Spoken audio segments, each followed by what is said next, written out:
সুম্মুম বুকমুন উময়ুন ফাহুম লা ইয়ারজিউন, তারা বধির, বোবা, অন্ধ, অতএব তারা ফিরবে না।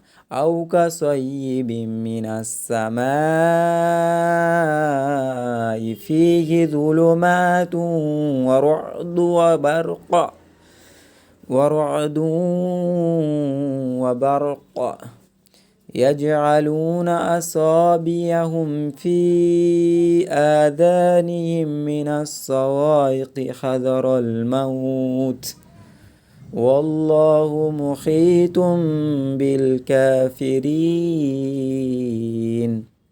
কিংবা আকাশ হতে মুষলধারা বৃষ্টির মতো, যার মধ্যে রয়েছে অন্ধকার, বিদ্যুৎ চমক আর বজ্রধ্বনি। তারা বজ্রধ্বনিতে, তারা মৃত্যুর ভয়ে তারা তাদের নিজেদের কানে আঙুল দেয়। আল্লাহ কাফেরদের পরিবেষ্টন করে রয়েছেন।